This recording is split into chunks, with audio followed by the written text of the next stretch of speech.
وطندارای عزیز، سلامتی خداوند پادشاه سلامتی عیسی مسیح کت شما باشد در هر جایی که هستین. خداوند شکرگزار هستم بر یک موقع دیگه، یک روز دیگه، یک وقت دیگه که خداوند بر ما عطا کرده تا که به حضور خداوند بیاییم او را شکرگزار باشم. حسین اندریاس هستم و خوشحال هستم که شما بیننده از این برنامه هستین، خواه از طریق کانال محبت باشه، خواه از طریق از این صفحه فیسبوک باشه و یا از یوتیوب ما باشه.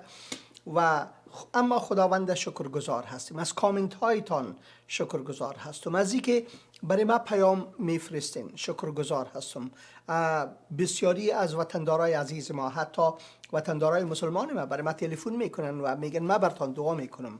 ما از تمامیشان مشکور هستم، کسایی که مسلمان هستند و به این ترتیب عمل میکنن، به این معنا که وار قلبشان خداوند باز میکنه برای کلام مقدس خدا.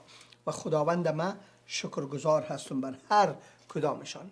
ما شخصا خود از زندگی خود باید صحبت کنم. از اول ما همه انسان هستیم، همه ما کمزوری داریم، همه ما مشکلات زیاد داریم، همه ما رنجش های داریم و همه ما در آزمایش های قرار میگیریم.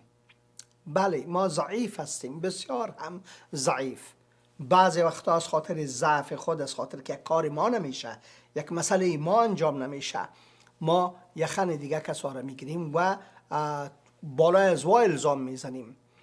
این معمول است برای ما که انسان هستیم، چون ما ضعیف و کمزور هستیم. خداوند میخواد که اینمی ضعف های ما را بالای خود بگیره، و از همین خاطر برای ما میگه ای تمامی کسایی که زحمت میکشین و زیر بار گرنگ هستین. بار گرنگ اینمی ضعف های ماست. بار گرنگ بار گناه است که ما داریم بالای خود. گناه کلانترین ضعف ما است. کلانترین ضعف ما انسان ها گناه است. هیچ انسانی نیست که گفته بتانه که نه ما هیچ گناه نکردیم. کلام خدا میگه که همه گناه کردن و جلال خدا محروم هستند. یگانه کسی را، یگانه انسان کامل را که ما میتونیم بگیم که انسان کامل بوده، عیسی مسیح است. عیسی مسیح در موردش در کلام خدا نشست که او گناه نکرد، او گناه را ندانست. بسیار واضح آمده و در او گناه نیست. در او هیچ وقت گناه نیست و او گناه نکرده و او در گناه نیست. در او گناه نیست. از همین خاطر است که او یگانه کسی میتونه که ضامن ما باشه. ما از خود امام های ضامن داریم که خود ما ساختیم. کسانی که مردن، کسانی که دیگه هیچ عاقبتشان معلوم نیست. اگر خواب عیسی مسیح دا آخرین لحظه ایمان آوردن، خدا را شکرانه در آسمان میبینیمشان و اما ما آگاهی نداریم، آگاهی از او نداریم. و اما کسی که امام واقعی ضامن ما هست، امام ضامن واقعی ماست. کلمه امام یعنی کسی که پیش نماز باشه. من از امو استفاده میکنم، اون از امو کردکی استفاده، اون از امو بکگراند و یا از امو پشت که آمدیم اون از امو استفاده میکنم تا که وطن دارای ما بفهمه.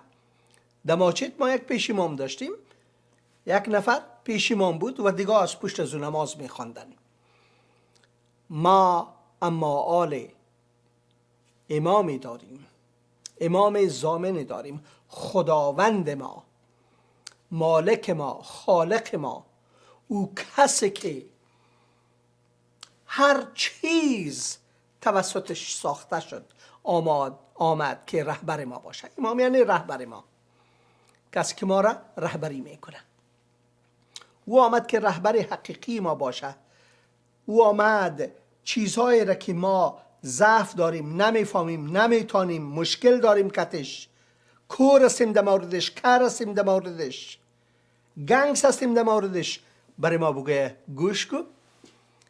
ای تمامی کسایی که زحمت میکشین که خدا از زیر از این گنگسیت و از زیر از این کوری و از زیر از این کری و از زیر از این ناتوانی نجات بتین، شما زیر بار بسیار کلان هستین، نمیتونین این کار کرده. پیشی ما بیاین و ما برای شما آرامش میتم. ای طول زحمت کشان او گران باران مال راشی او زدرتا آرامش راکوم. داده د مالک عیسی مسیح وعده زموج انسانانو لپاره. ای هست خداوند ما که ما را خیلی زیاد دوست داره، ما را بسیار زیاد دوست داره و او میخواهد که ما پیروش باشیم. از طرف او ای برای ما یک وعده کامل هست. او میتونه که ضمانت ما را بده، چون که او خالق و مالک ماست. او کسی است که قاضی است. ما در دشمنی مستقیم که از او قرار داریم به خاطر که گناهکار هستیم، و اما او قاضی مطلق است. او کسی است که یگانه کسی است که ما را میتونه محکوم بکنه که شما محکوم هستین به مرگ و جهنم میرین. خدا یگانه کسی است که این اختیار را داره، انسان اختیار را نداره. انسان که زیاد شوه، زیاد که در توانش باشه، ایست که تفنگ بگیره و ما رو بکشه بس خلاص. اما بعد از او اختیارش نداره. اما خدای ما کسی است که اختیار موت و زندگی ما، اختیار آخرت ما و حال ما، ماضی ما تماما در دست اوست. او هر چیز میفهمه. از همه خاطر است که او برای ما میگه که پیش ما بیاین و ما براتون آرامش میتم. نزد من بیاده هم آرام جان، بار سنگینت به دوش من بمان. نزد من بیاده هم آرام جان.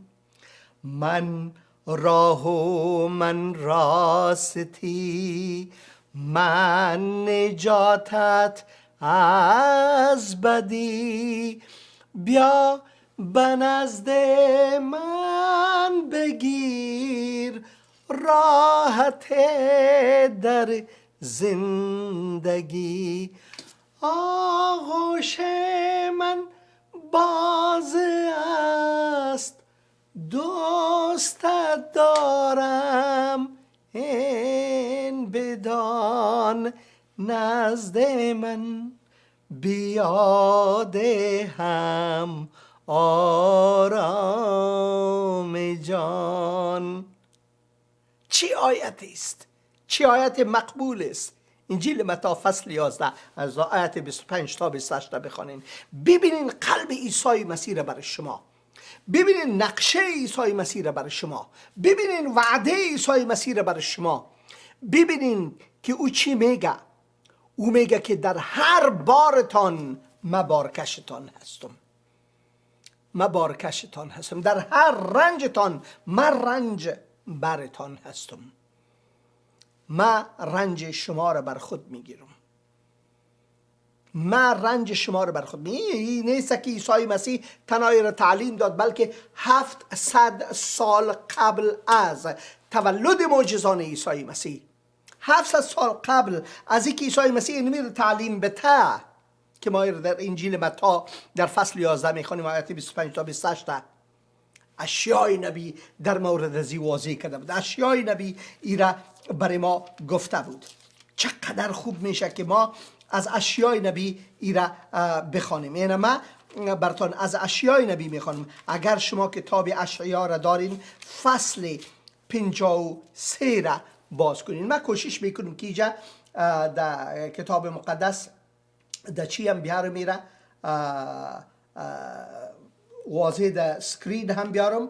امیدوار هستم که کتاب مقدس که به پشتو و یا دری هستم او را پیدا بتانم. کوشش میکنم، کوشش بسیار زیاد میکنم و اما ما میخوایم که ای را برای شما بیایم. اشعیا نبی و فصل 53 را من براتان میارم اینجا روی سکرینم میارم تا که شما ببینین که از کجایی را میگیرم. از افغان بایبلز میگیرم. فصل 53 را براتان میارم. ببینین که این پیشگویی شده بود. این تعلیم عیسی مسیح خداوند پیش از پیشگویی شده بود و در اینجا نشته است از موش په پیغام چا یقین کړی دی، مالک خدای خپل قوت په چا ظاهر کړی دی. د مالک خدای په وړاندې زما خدمت کوونکي داسې وعده وکړه لکه څنګه چې یو نرم تیغ په ځمکه جرړې نیسي. هغه شان و شوکت او حسن نه لرلو چې د هغې په وجه موږ ورباندې پام کړی وي. در او هیچ خوبصورتی نبود که ما اشتیاقش می داشتیم و سعی می کردیم طرفش، او نه پکشه داسې کشش و چې موږ یې متاثره کړی وي. خلکو هغه ته سپک او وکتل او هغه رد کړو. هغه د درد او ګړاو سره مخ شو او خلکو په هغه ته دومره سپک کتل چې مخ به یې ترینه اړولو. موږ د هغه هیڅ قدر نه کولو، خو بېشکه چې هغه زموږ بیماری او کمزوري اوچتې کړې، خو بیا هم زموږ دا خیال و چې هغه له سزا ورکړی شوه او دا چې خدای پاک هغه ووهلو او د هغه د ګناهانو سزا یې ورکړه. خو زموږ د ګناه په وجه هغه زخمی شو. زموږ د ګناه په وجه هغه زخمی شو. زموږ د بغاوت په وجه هغه چخڼې کړې شو. چې کومه سزا ورکړې شوه نو د هغې په وجه موږ ته شفا ملاو شوه. او زخمی شد و از زخمهای او ما شفا یافتیم. این را ما واضح میتونیم که در تعلیم خداوند ما عیسی مسیح فصل 11 انجیل متی آیه 25 تا 28 بخوانیم. من این سرود را که براتان زمزمه کردم در زمانی که نو مسیحی بودم، در وقت من هیچ سرود نوشته نکرده بودم خودم و سرود دری دیگه هم نبود که میشنویدم مسیحی، و اما یک سرود ایرانی بود که من همیشه زمزمه میکردم. برادر عزیز ما آلده کالیفرنیا هستن، برادر اسماعیل فکر میکنم، ایشان یک کست برای من داده بودن که در او کسی چندین سرودهای مسیحی ایرانی بود که اکثر از این سرودها از کشیش شهید هایک هووسپیان بود که بسیار لذت میبردم. یکی از او سرودها که کشیش هایک هووسپیان نخوانده کسی دیگری خوانده، من تا حال یاد دارم اما او رو دیگه پیدا نکردیم تا والد اینترنت.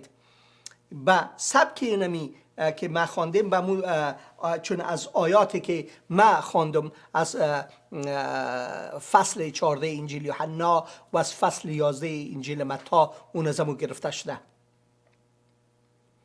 ای ساکه نان رب مسکون مسیح را بنگرید، با شکوه و جلال می آید تا ما را نیز برد به جایگاه آسمانی پدر.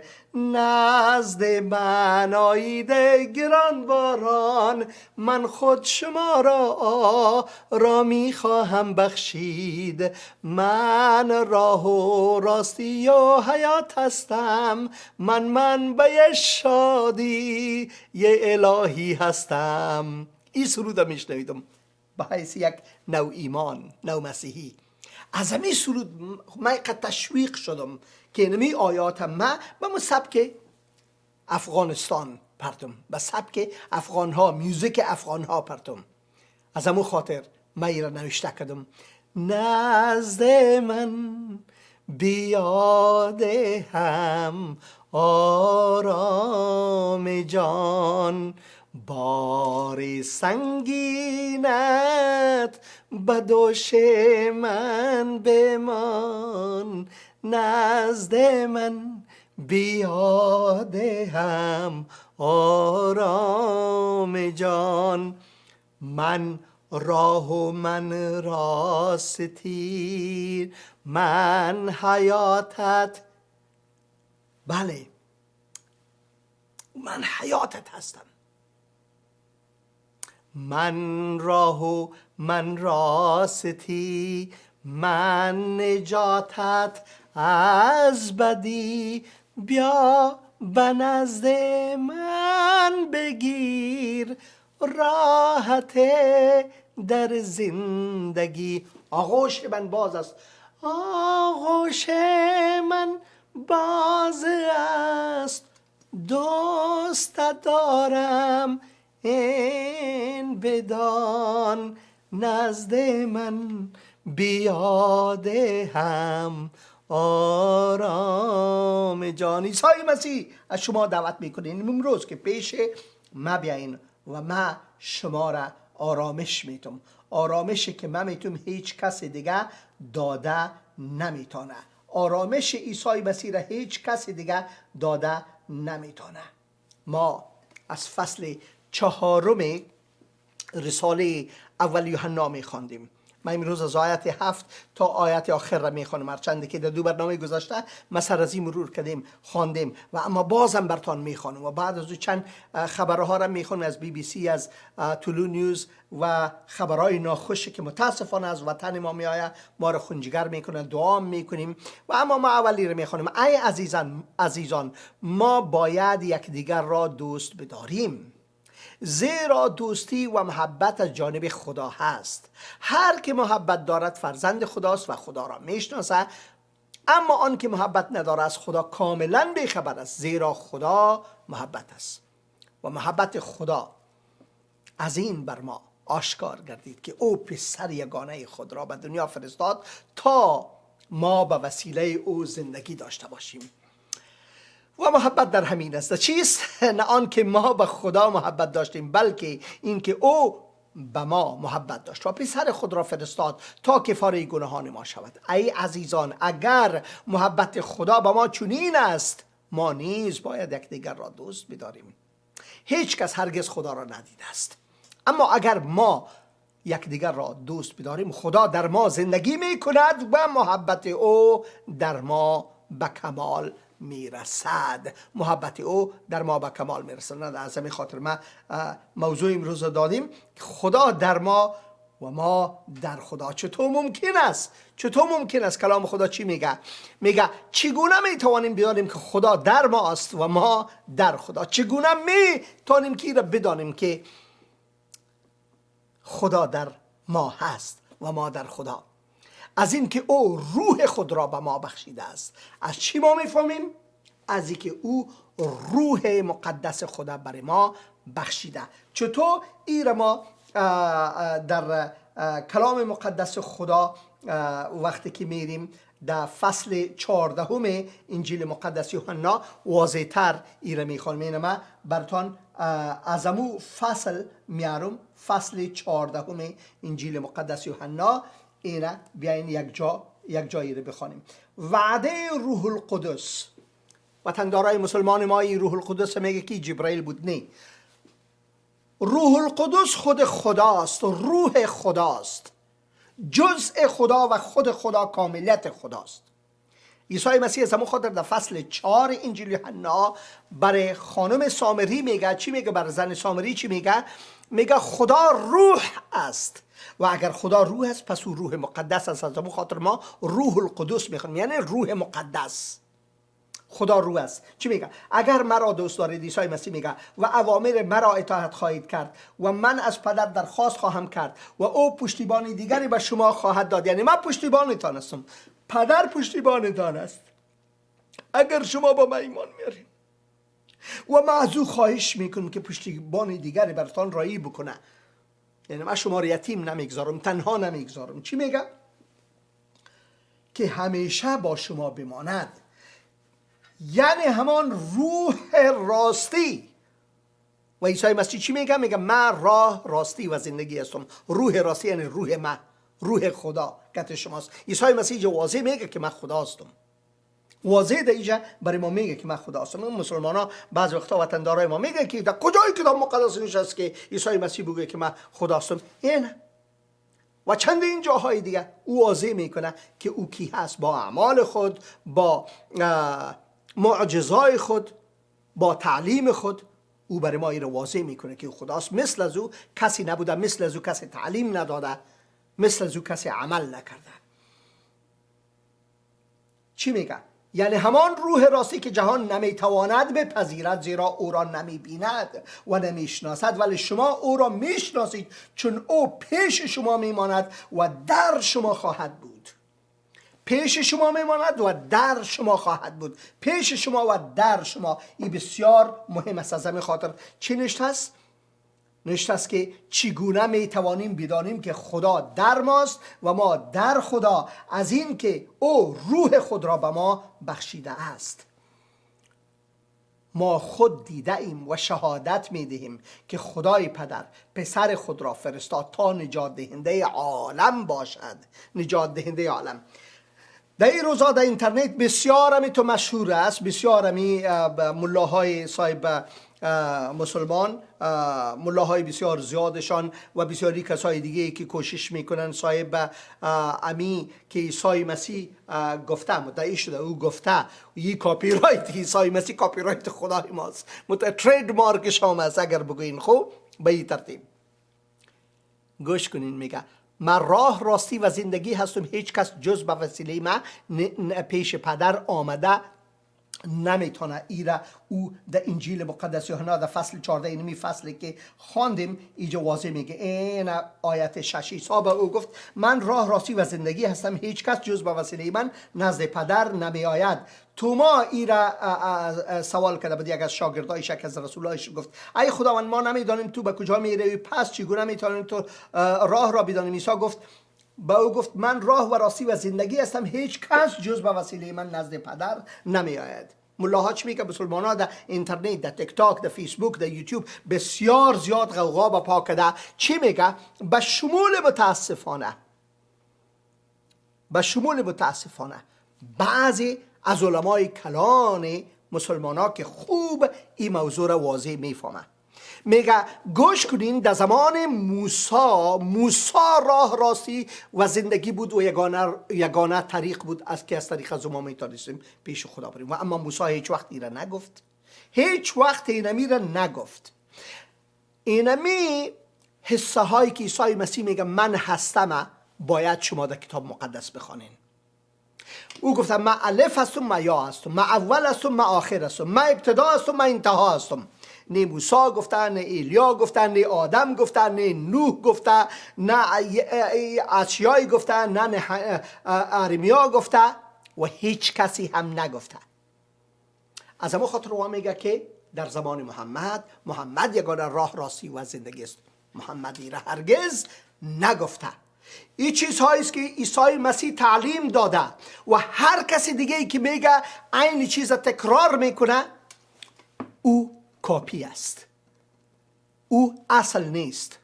شما در مورد ظریف بابا ظریف و ظریف بابا خوش شنیدین. در اینترنت بسیار در این وقتا همینطور گرد میرقصه و صاحب مردم گل سرش قدر میندازه که او را بیخی در گور گل میکنن و مردم قدر کورانه این انجام آدم ایران میمانه که گریه کنه یا خنده کنه. بعضی وطندارای ما در موردش گفته بالاخره یک افغان پیدا شد که در هندوستان قدرش میکنن و او است ظریف بابای چشتی.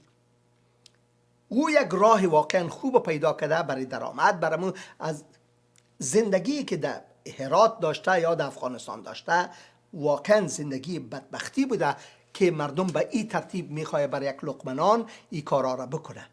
ظریف بابا چی میگه؟ میگه که شما در هر وقتی که به ما صدا کنین ما اونو مجسم خدا کاملا خدا میسازه و مایی کاپی است.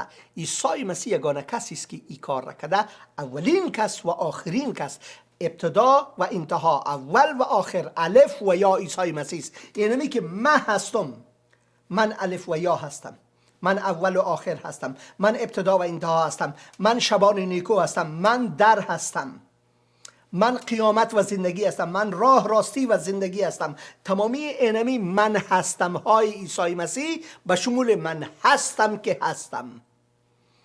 پیش از تولد ابراهیم من هستم. تمامی از یارا بخوانین، شما تمامی از یارا میفهمین که هر کسی که دیگه مدعی میشه و یا دعوا میکنه که نه رهبر ما تو هست، حتی شبیر علی متاسفانه یک عالم بسیار کلان که من به او احترام دارم، عالم اسلام است، من به او بسیار احترام دارم، اینو میگه میزنه که در زمان موسی یگانه طریقی بود که از طریقش مردم میتونستن که به خدا برسه. نه، انسان تنها از طریق خدا میتونه به خدا برسه. تنها خدا دروازه است که ما میتونیم از طریقش به او برسیم. اگر ما یک انسان طریق بسازیم، ما اون انسان خدا میسازیم. اینی را میگه شرک. نه که وطندارای مسلمان ما میگه شما مسیح ها میگین که عیسی مسیح خدا، شرک کردین. نه، ما عیسی مسیح را میگیم که خود خدا هست. او به صورت انسان در میان ما آمد که بار سنگینه که ما و شما داریم، بار گناه را بالای خود بگیرد. دیگه اگر نه که امکان نداشت ما نجات بیافیم. نه موسی، نه ابراهیم، نه محمد، هیچ کسی نمیتونست که این کار را بکنه. تنها عیسی مسیح این کار را کرد. از به خاطر عیسی مسیح گفت من راه راستی و زندگی هستم، هیچ کس جز به وسیله من نزد پدر نمیآید. اگر مرا میشناختید پدر مرا نیز میشناختید. یعنی بدون من شناخت خدا ناممکن است. از این پس شما او را میشناسید و او را دیده اید اگر شما به من ایمان میارین. مهمترین است که ما بالای عیسی مسیح باید ایمان بیاریم. فیلیپوس که دیگه شاگردش بود برش گفت ای خداوند پدر را به ما نشان بده و این برای ما کافی است. فقط این پدر، همین خدا را برای ما نشان بده. ما اینقدر جستجو داریم، پس پشت آمده رایستیم، زاری میکنیم، همین خدا را برای ما نشان بده، برای ما این کافی است. عیسی مسیح چی میگه؟ ای فیلیپوس، در این مدت طولانی من با شما بودم و تو هنوز مرا نشناخته ای. هر که مرا دیده پدر را دیده است. پس چگونه میگویی که پدر را به ما نشان بده؟ آیا باور نمیکنی که من در پدر هستم و پدر در من هست؟ سخنانی که به شما میگویم از خودم نیست، آن پدری که در من ساکن است همه این کارها را انجام میدهد. عیسی مسیح الوهیت خدا واضح میکنه. یک قدر دیر مکتتان بودیم هنوزم باور نمیکنی که پدر در من هست و من در پدر هستم؟ و بعد از در فصل 17 وقتی که عیسی مسیح قبل از اینکه به صلیب بره در حضور پدر ایره میگه، اتحاد مؤمنین خدا در خود میگه او کسایی را که برای ما دادی و هم در ما بماند. ایره در مورد مسیحی ها میگه. یگانه فرقش بین عیسی مسیح در پدر و پدر در عیسی مسیح بودن است که هر دویشان 100% خدا و کامل و بیگناه و ما گناهکار، و وقتی که ما را تقدیس میکنه در خود ما را اتحاد میده. یگانه فرقش اینمیست، دیگه هیچ فرقی نداره. پس گپ از او کسای دیگر را نشنوین که میگه نه رهبر امام یه در زمان خود عیسی بوده، حالی که هست کسی دیگه است. او تو نیست. هیچ کدام از او مدعی نشده، هیچ کدام از او ایره گفته نتانسته با اونمو محکمیت، با اونمو قوت که عیسی مسیح، با قدرت که عیسی مسیح را گفته، هیچ کدامشان نگفته. دیگه تماما کاپی است. چگونه میتوانیم که بدانیم که خدا در ماست و ما در خدا؟ از این که روح خود را به ما بخشید. و عیسی مسیح چی گفت؟ گفت که من برایتان این روح را میفرستم. این وعده روح القدس از آیت 15 به بعد را ایره بخوانین. حتما من براتون خواندم، شما باز هم ایره بخوانین. من باز میخوام اگر مرا دوست دارید و اوامر مرا اطاعت خواهید کرد و من از پدر خود درخواست خواهم کرد، او پشتیبان دیگری به شما خواهد داد که همیشه با شما بماند، یعنی همان روح راستی، یعنی روح من که جهان نمیتواند بپذیرد زیرا او را نمیبیند و نمیشناسد، ولی شما او را میشناسید چون او پیش شما میماند و در شما خواهد بود. جهان او را نمیشناسد. چرا جهان او را نمیشناسد؟ به خاطر که جهان مرا نشناخته، مرا تنها به یک پیغمبر خود قبول میکنه، یک شخص بسیار مؤمن قبول میکنه، یک شخص تنها یک نبی قبول میکنه. من خدای زنده آن که هستم پیش شما آمدم تا که شما را به آغوش خود بگیرم. ایره عیسی مسیح میگه من شما را تنها نمیگذارم، یتیم نمیگذارم، پیش شما برمیگردم. کیست که این مدعی شده بتانه که من پیش شما برمیگردم؟ تنها کسی که زنده باشه، تنها کسی که زنده باشه اوست که این وعده را میتانه که برای ما بته. تنها اوست که این وعده را میتانه برای ما بته. چی میگه؟ میگه ما خود دیده ایم و شهادت میدهیم که خدای پدر پسر خود را فرستاد تا نجات دهنده عالم باشد، نجات دهنده افغانستان باشد، نجات دهنده امی گروه طالبان باشد، نجات دهنده ملاهای ایران باشد، نجات دهنده کمونیستای نورت کره باشد،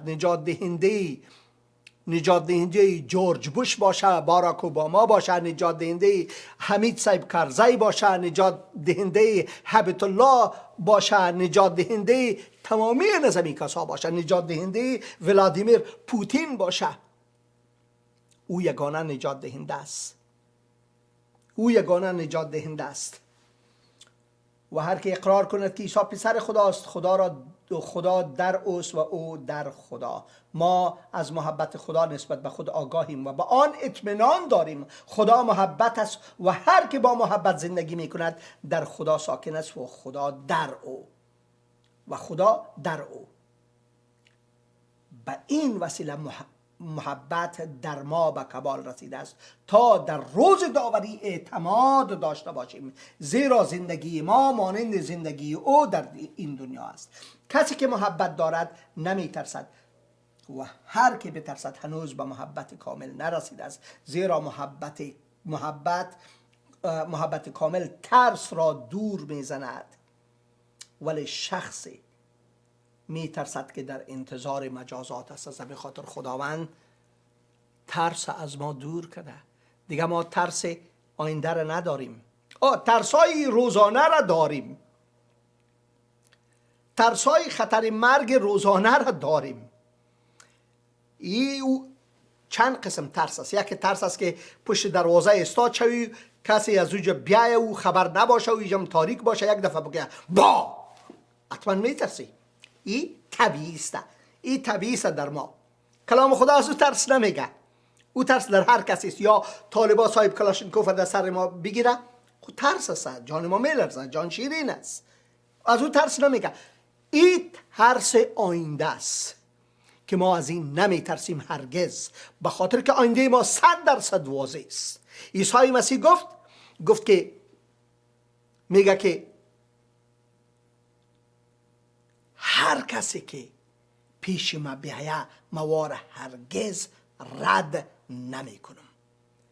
کلام خدا برای ما میگه از تعلیم عیسی مسیح، زیرا خدا به این جهان آنقدر محبت نمود که او یگانه پسرش را داد تا هر که به او ایمان آورد هلاک نگردد، ابدی در ابدی، هلاک ابدی، مرگ دوم، مرگی که در جهنم میریم، بلکه زندگی جاودان گردد. از او ترس خداوند ما را 100% نجات داد. ترس های طبیعی روزانه در ما هست. مثلا صاحب یک درق میشه، تمامی ما میترسیم. یک ویدیو هست در تمامی جای هست که نماز عید خوانده میشه و صاحب کرزی صاحب است و غنی صاحب است و عبدالله صاحب است و بسیاری کسای دیگه است. در کدام جای یک بم پاره میشه، یک تفنگ کسی فایر میکنه، چند تا یا اینی تو میکنن، خدا اینی تو میکنن و اما غنی صاحب نمیکنه. بسیاری کسا میگه غنی صاحب شاید از او پیش خبر داشته که تو چیز شاید شوه، اما ما میبینیم که بعدا غنی صاحب میگریز از افغانستان از ترس. خویی ما میتونیم که بگیم از خاطر ترس ازی شاید گریخته که مردم قتل عام نشوه، یا از ترس جان خود.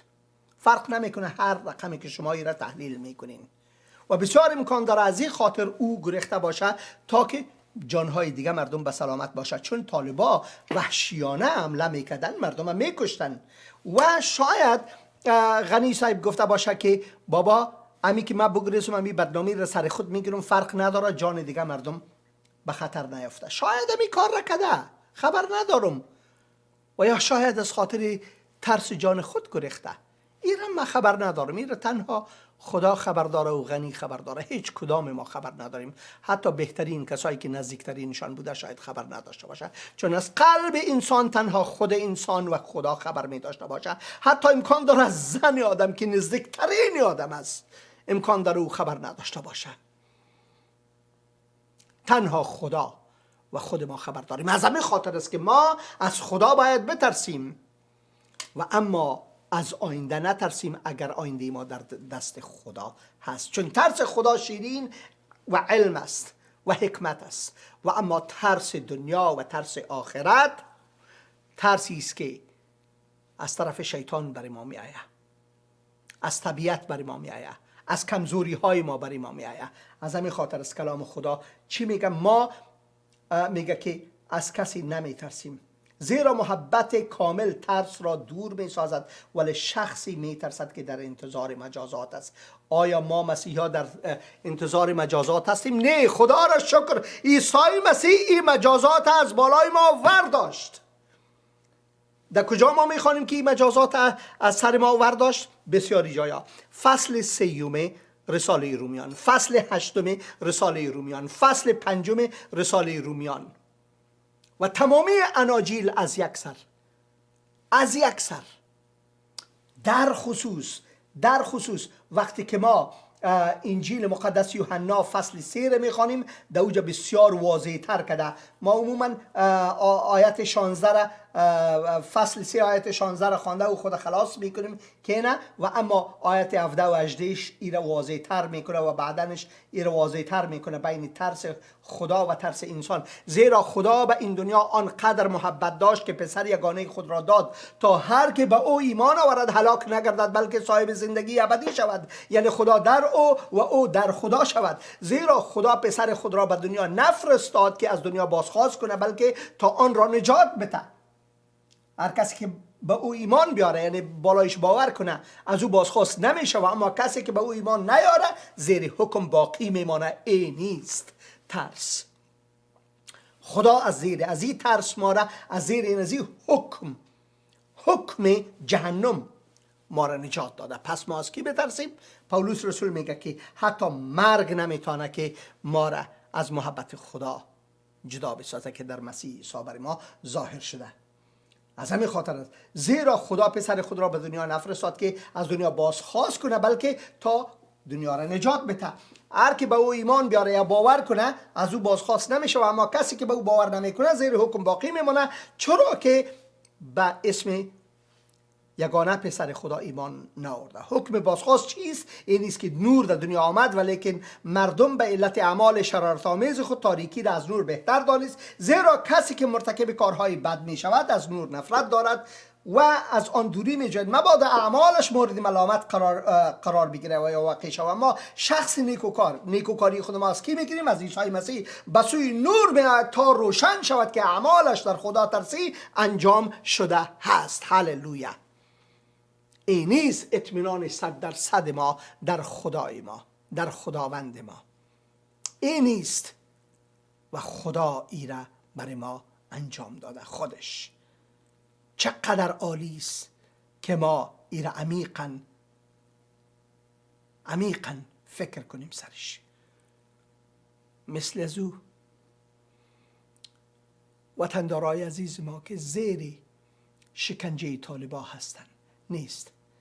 شما این ویدیو رو ببینید، وطندار ما ویدیوش بسیار مشهور شده در تیک تاک و دیگه کاملا راستی میگه. میگه 8 ماهی که یا آمدن دیگه چی کاری از خود انجام دادن که به خیر مردم باشه، که مردم سیر شو و مردم برای بهبود مردم باشه؟ فقط این دینمی است که اینی زن اینی تو باید کار کنه، اونو زن باید این تو، اینی زن باید اونو تو بره، اینی زن باید این تو بره. دیگه هیچ کاری ندارن. تمام فکر از یا ذکر از یا زنای افغانستان شده. کدام کار دیگه ندارین که تنها زنا را قایم گرفتین؟ مردم در کجا رفت؟ مردم در کجا رفت؟ من او روز داکیومنتری وایجر یک و وایجر دویوم ناسا را که در سالهای 70 ایرا به طرف کهکشان ها رایی کده، اینطور بگویم طرف ستاره ها رایی کده. متوجه باشین که وایجر دور اول رایی کرد، وایجر یک بعدن رایی کرد. گدودی نشو، وایجر یک اول رایی نکرده بود، دور اول رایی کرده، یک بعدن رایی کرده بود. که ما میبینیم که وایجر یک بالاخره چی او امی مدار شمسی ما را ترک گفته، در انترستلر داخل شده. انترستلر یعنی بین ستاره ها داخل شده، یعنی عبور کرده. دنیا به کجا رفت و ما در کجا هستیم و طالبان در کجا است؟ سید اسماعیل بلخی در شعر خود گفته: غبار کاروان تا کهکشان رفت، تو بر جا خفته گویی کاروان نیست. اینی حالت زاری کلیپ ببینین، هم خنده میگیره مرا و هم شد اتم اشکیش نمیشه رقیقی در شدیدی اشدیدی دسیسی اشدیدی دسیسی اشدیدی مطلب دسیسی اشدیدی مطلب دسیسی بل موضوع نه چهار پرمان راځي بیا خو پرمان پای ته نه رسیدلی، دوم په پسیری هغه پرمان پای ته نه رسیدلی، دریم په پسیری. اینی حالت زار ماست، اینی حالت زار ماست. دیگه یا کار ندارن. تمام مرکز توجه ازیسته که خانم ها چطور باشه. خال شما بگیریم چشمتانه کار کنین که طرف خانم هایش سیل نکنین، چشمتانه بسته کنین که طرف خانم ها سیل نکنین. نه ما که چشم بسته کنیم خب باز نمیبینیم. حالا که میبینین امور در دل چرک نبینین. خوار و مادر گفته ببینین، خوار و مادر گفته ببینین. اونا ما را برابر خود ببینین.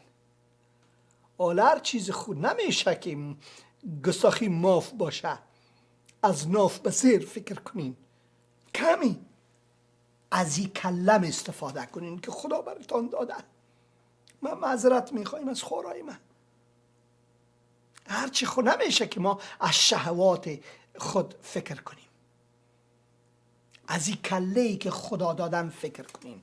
طالبان تمامی حالت زارشان است که حتی در تلویزیون آل کسایی که نطاق هستن و یا خبرنگارای خانم ها هستن وارو گفتن شما ماسک بزن. به یک چیز خب همی طلو نیوز آفرین میگم، واقعا آفرین میگم. من همیشه خوش داشته میشانه، برشان همیشه دعا میکنم. و این مردایی که مجری برنامه ها هستن ببینین که تمامیشان چی کده. اخوما میگم قربان دسم وطندارانو، قربان دسم. سر لده چی سر لده چی ده حجاب پا اڑای جی نوشته است.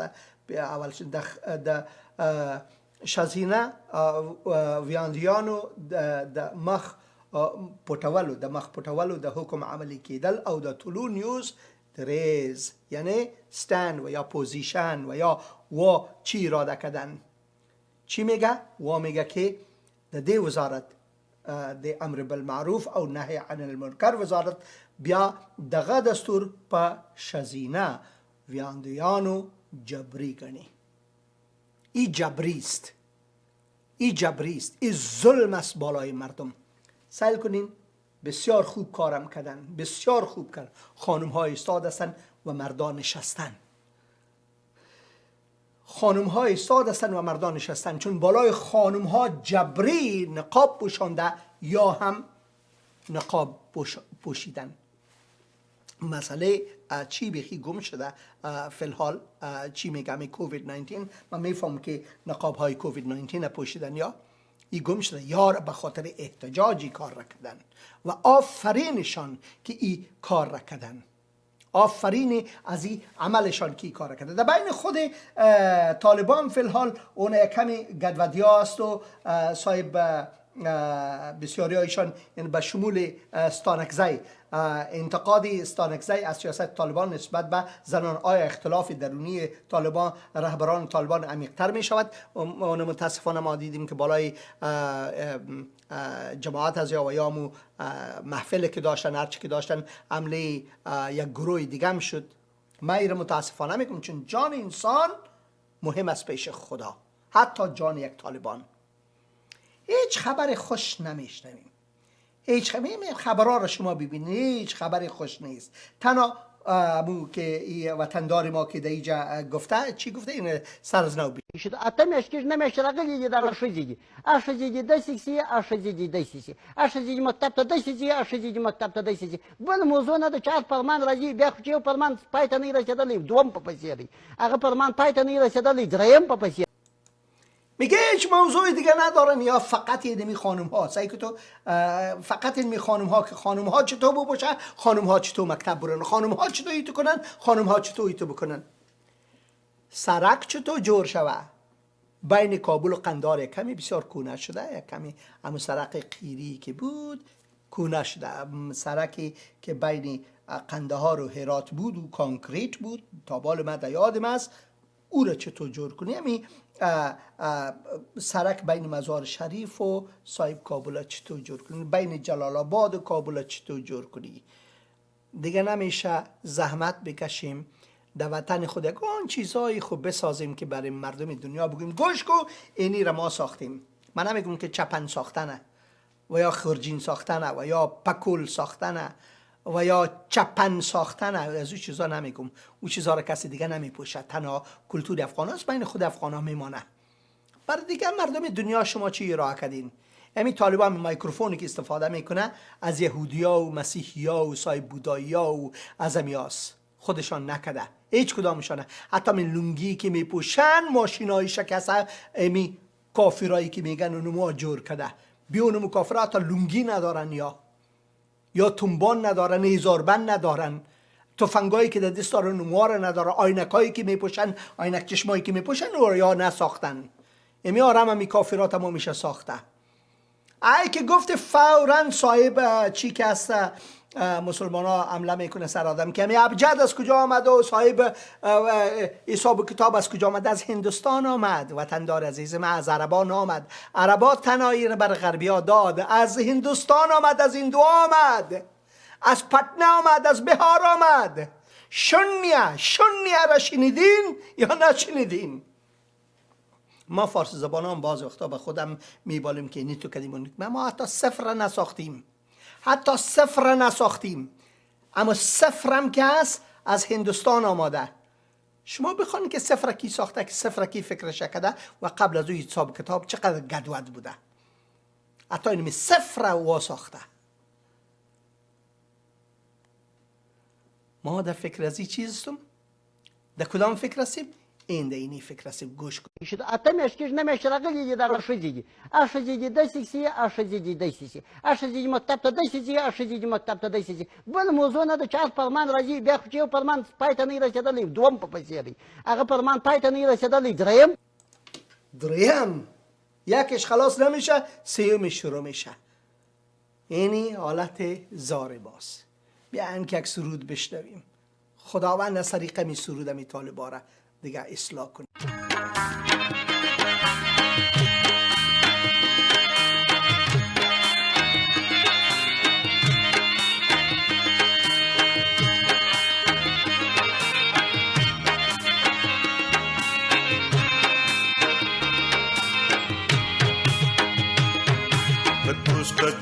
قدوس دے رب الافواج قدوس دے رب الافواج قدوس دے قدوس دے رب الافواج قدوس دے رب الافواج قدوس دے قدوس دے رب الافواج قدوس دے رب الافواج قدوس دے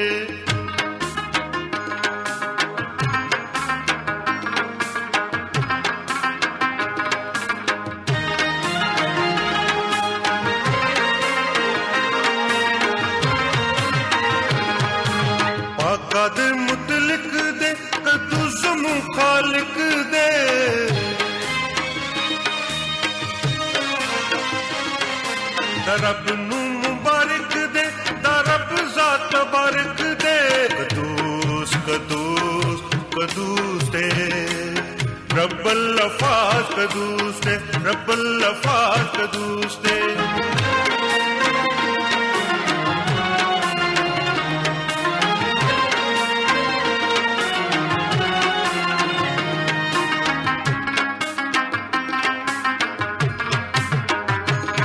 तसलीस के रब अयान दे ओ चतलहर बयान दे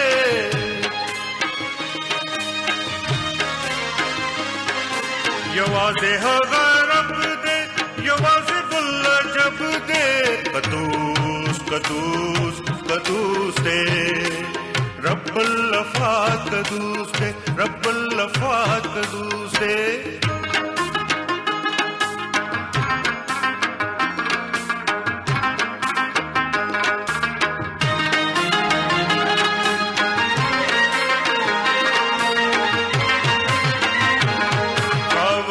क़यामत दे मालिक दा आखिरत दे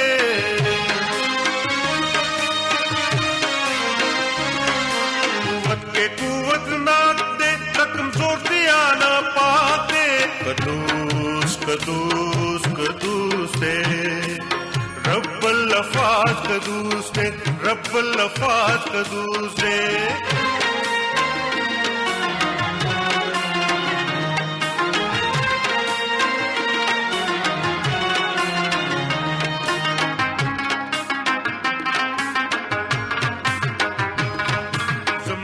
नजर गैब दे गुनाह ज़मुंदा ऐ दे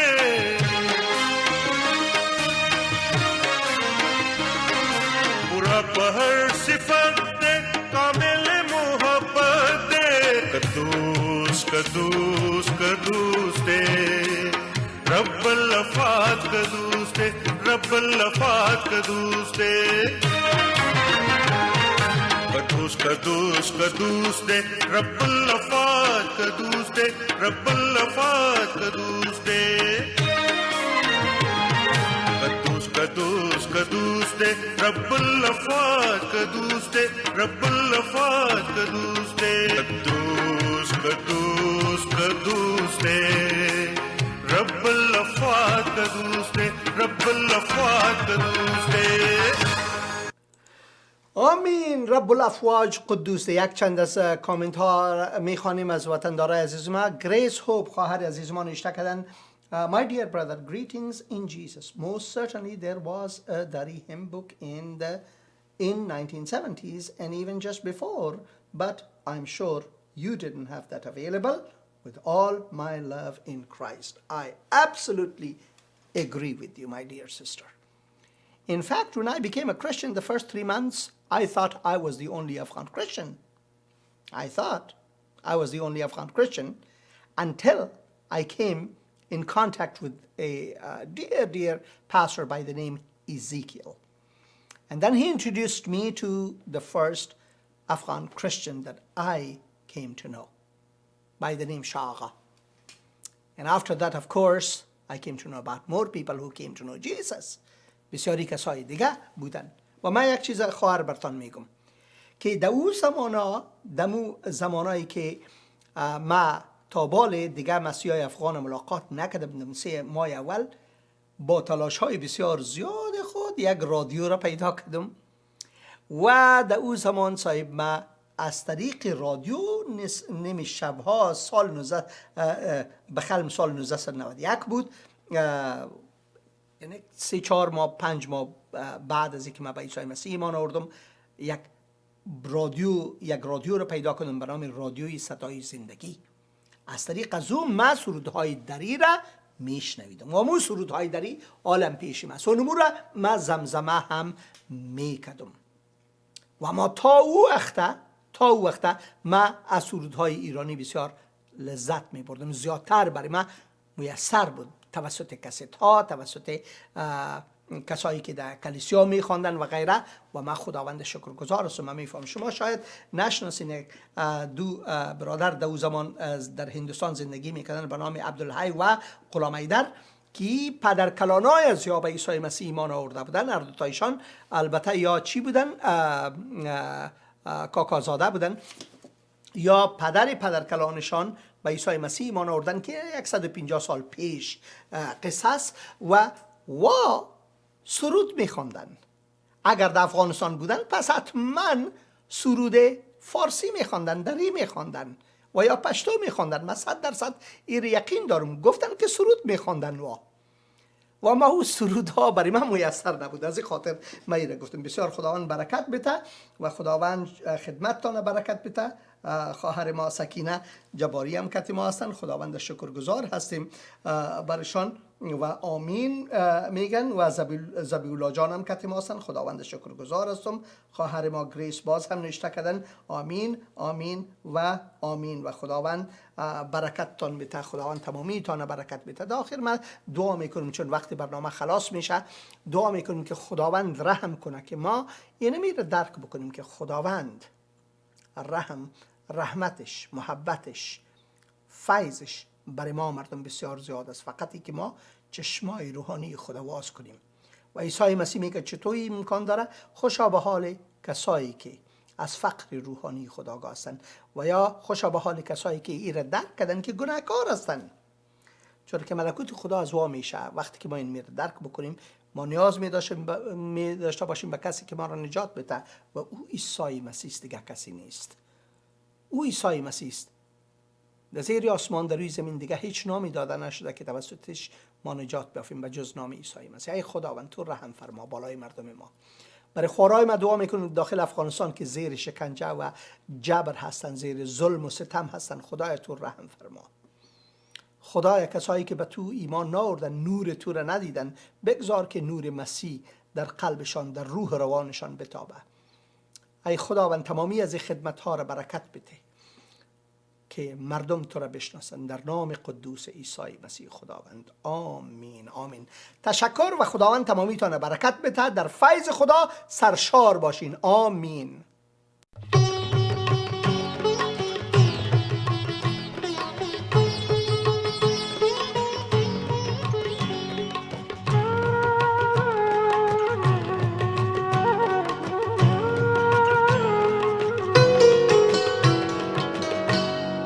دوستم مسیح، یارم مسیح، در هزاران عزیزم مسیح، تنها هادیم تویی ای مسیح، تنها هادیم تویی ای مسیح.